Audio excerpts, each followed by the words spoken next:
அவருடைய முதலாளியுடைய ஆஃபீஸ் வந்து கூட்டு போறாரு. அப்போ போகும்போது அந்த முதலாளி சத்தம் போட ஆரம்பிக்கிறாரு. நீங்க நேற்று இந்த வேலையை சொன்னல, நீங்க ஏன் செய்யல அப்படின்னு வந்து அந்த அப்பாவை பார்த்து அந்த முதலாளி கேட்கிறாரு. அந்த அப்பா வந்து கை கட்டிட்டு, ஐயா சாரி தெரியாம பண்ணிட்டேன், நான் அடுத்த நாள் இதை பண்ணிடுறேன், மறந்துட்டேன், நான் நாளைக்கு பண்ணி கொடுக்குறேன், இல்லை இன்னைக்கு பண்ணி கொடுத்துறேன் அப்படின்னு வந்து அவர் வந்து சொல்றாரு. உடனே அந்த பையன் வந்து பார்த்துட்டே இருக்கான். அது வரைக்கும் அதிகாரப்பூர்வனையா நினைக்கிற அந்த அப்பா இன்னொருத்தருக்கு வந்து கை கட்டி பதில் சொல்றாரு. அப்போ அப்பாவுக்கு மேல ஒரு அதிகாரம் முதலாளிக்கு இருக்கு, அதனால நம்ம முதலாளி ஆகணும், முதலாளி மாதிரி ஒரு ஆள் ஆகணும் அப்படின்னு வந்து அவன் நினைச்சிட்டு வரான். அப்ப பாத்தீங்கன்னா அந்த முதலாளி அவங்க வீட்டுல ஒரு ஃபங்க்ஷன், அவங்க அப்பா எல்லாரையும் கூப்பிட்டுருக்காங்க ஃபேமிலியா, எல்லாருமே வந்து அந்த ஃபங்க்ஷனுக்கு போறாங்க. அந்த பையனுடைய கண்கள் ஃபுல்லா அந்த முதலாளி தான் தேடிட்டே இருக்கு. ஏன்னா ரோல் மாடலா இப்ப அவர் தானே எடுத்திருக்கான். ஆனா அந்த முதலாளி எங்கேயுமே இல்லை.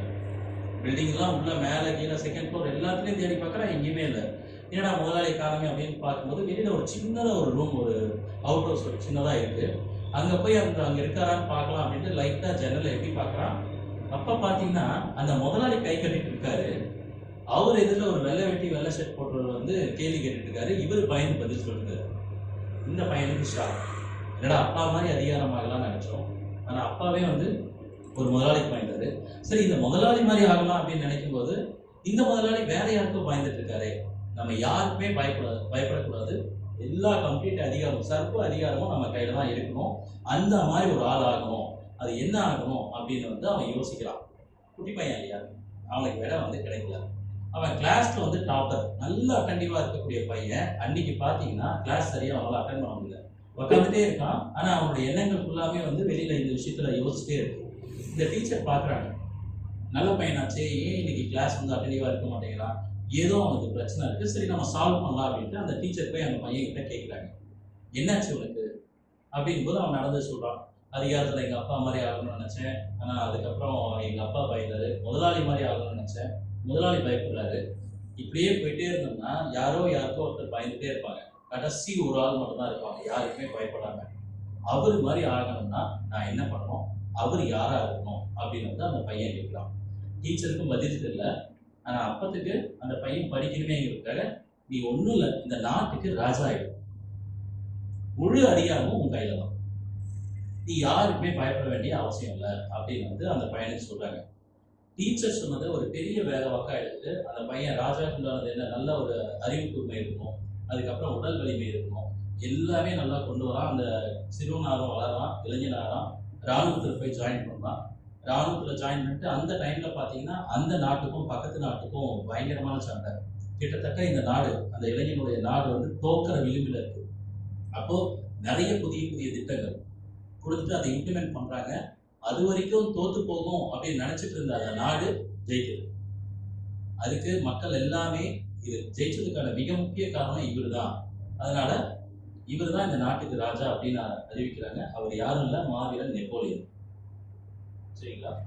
இங்க இந்த சின்ன பையன் நாட்டுக்கு ராஜாவானதுக்கான மிக முக்கியமான காரணம் என்ன, அதுதான் நான் கேட்ட ஒரு வெற்றியாளனுக்கும் தோல்வியாளனுக்கும் இருக்கிற முக்கியமான டிஃபரன்ஸ்.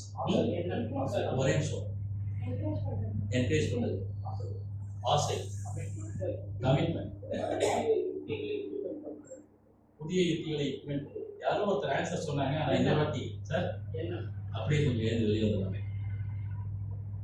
அவர் ஏதோ சொன்னார், எனக்கு கேட்கல, அதனால தான் சார் அவர் சொன்னார்.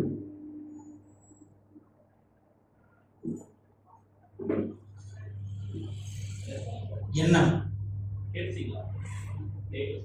எண்ணம் எண்ணம் சார் ஒரே நிமிஷம். என்னன்னு சொன்னாரு, நான் அது வந்து ஏன் 3 தடவை சொல்ல வச்சேன் அப்படின்றது கொஞ்சம் குண்டா இருக்கனால எனக்கு காது கேட்கல அப்படிங்கிறதா இல்ல. எண்ணங்கள் நம்ம இப்ப இங்க உட்காந்துட்டு இருக்கும் போதே ஏகப்பட்ட எண்ணங்கள் வந்துட்டே இருக்கும். நம்மளுடைய கஸ்டமர் என்ன, இப்ப பேஷண்ட் யாராவது வந்திருக்காங்களா, இல்ல எமர்ஜென்சி ட்ராமா கேர்ல வந்து கரெக்டா நம்ம எங்க இருக்கோம், அடுத்த 1 ஹவர்ல வந்து மேனேஜ்மெண்ட் அங்க கரெக்டா நடந்துட்டு இருக்குமா, இல்ல நம்மளுடைய பிசினஸ் வந்து இப்ப நம்ம என்ன பண்ண போறோம், ஒரு கால் பண்ணுவேன், இல்ல வேற ஏதாவது அப்படின்னு வந்து நிறைய எண்ணங்கள். இன்னைக்கு நைட்டு வீட்டுக்கு போனா என்ன பிரச்சனை இருக்கு, வீட்டுல போய் நம்ம தான் தோசை சொல்லணுமா, இல்ல வீட்டுல தான் சொல்ல போறாங்களா, இந்த மாதிரி ஏகப்பட்ட எண்ணங்கள் போயிட்டே இருக்கும். ஆனா எந்த எண்ணங்களுக்கு நீங்க உறுதித்தன்மை கொடுக்குறீங்களோ அது மட்டும்தான் உங்களுக்கு செயலா இருக்கும். நீங்க இது வரைக்கும் நீங்க எந்த விஷயத்த வேணா நினைச்சு பாருங்க, ஏகப்பட்ட எண்ணங்கள் வரும். இன்னைக்கு நான் போறேன், இன்னைக்கு தீபாவளி பர்ச்சேஸ் பண்ணணும் அப்படின்னு வந்து காலையில சொல்லியிருப்பாங்க. பட் அதுக்கு ப்ரெஷர் கொடுத்து பண்ண போறேன் அப்படின்னு நினைச்சா மட்டும்தான் அது செயல்படியில் வரும். ஸோ முதல் வெற்றியாளனுக்கும் தோல்வியாளனுக்கும் ஒரு பேசிக் அடிப்படை என்ன அப்படின்னா முதல் அவங்களுடைய எண்ணங்கள் தான். ஒரு வெற்றியாளர் அப்படிங்கிறது வந்து அந்த எண்ணத்துக்கு வந்து கொடுக்குற உறுதி வடிவம் வந்து இருக்கு. தோல்வியாளரும் சிந்திக்கிறாங்க, எண்ணங்கள் வருது, ஆனா அந்த எண்ணங்களை வந்து செயல்படுத்த முடியல. காரணம் என்னன்னா அந்த உறுதித்தன்மை இல்லாதனால. ஸோ உறுதித்தன்மையோட இருக்கிற எண்ணங்கள் இருந்ததுன்னா நம்மளுடைய வளர்ச்சியாகட்டும் நம்மளுடைய வெற்றியாகட்டும் யாராலுமே கண்டிப்பா தடுக்க முடியாது. சார் வாழ்த்துக்கள் சார். அநியாயமா ஒரு கிஃப்ட் நீங்க எடுத்துட்டீங்க. சரி, இப்ப ரெண்டாவது